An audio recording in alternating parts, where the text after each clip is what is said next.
Halo semua, sekarang saya mau bahas mengenai konsep soft power.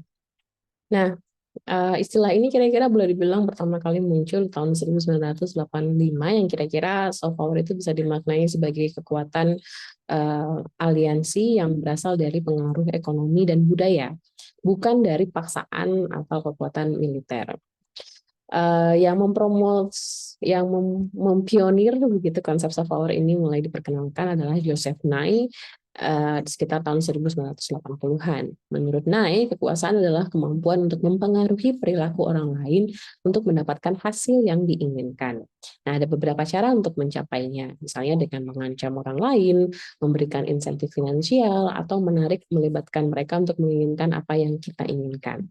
Nah, soft power itu artinya membuat orang lain menginginkan hasil yang kita inginkan dengan melibatkan orang lain daripada memaksa mereka. Ini perbedaannya dengan hard power. Kalau hard power adalah memaksa orang lain mengikuti apa yang kita mau, sementara soft power adalah melibatkan orang lain supaya mereka mau dengan apa yang kita inginkan.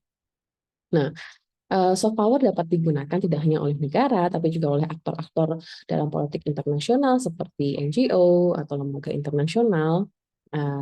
Dan hal ini juga bisa dianggap contoh dari sisi kedua kekuasaan, gitu ya, yang secara tidak langsung memungkinkan seseorang untuk mendapatkan hasil yang diinginkan.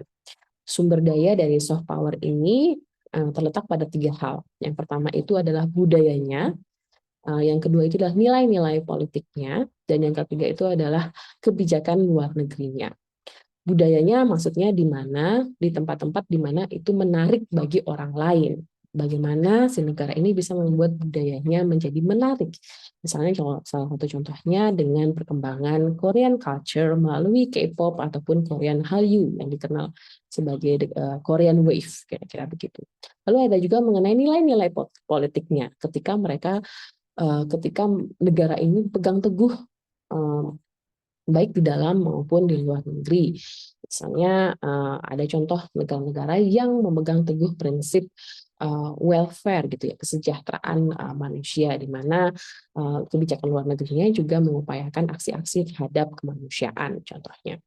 Lalu ada juga kebijakan luar negeri ketika orang lain melihatnya sebagai sah dan memiliki otoritas moral begitu.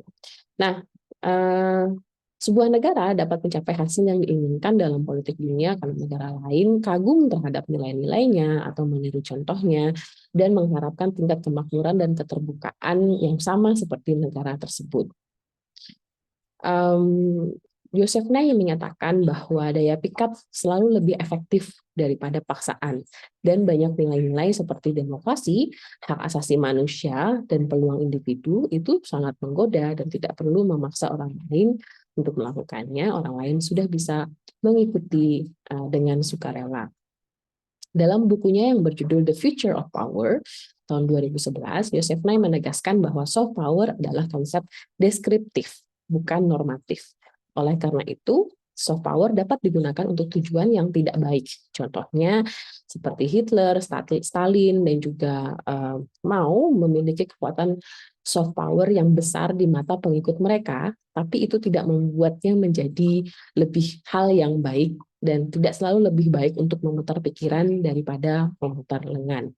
Nah, ini adalah salah satu limitasi yang diungkapkan oleh Joseph Nye mengenai soft power. Uh, Menurutnya soft power bukanlah bentuk idealisme atau liberalisme, ini hanyalah bentuk kekuasaan, bisa digunakan untuk hal-hal yang baik dan juga bisa digunakan untuk hal-hal yang buruk. Namun yang ingin disampaikan adalah kita tidak bisa memungkiri bahwa soft power adalah salah satu tools untuk mendapatkan hasil yang diinginkan oleh si aktor tersebut. Nah, sekian. Terima kasih sudah menyimak. Sampai jumpa di episode berikutnya.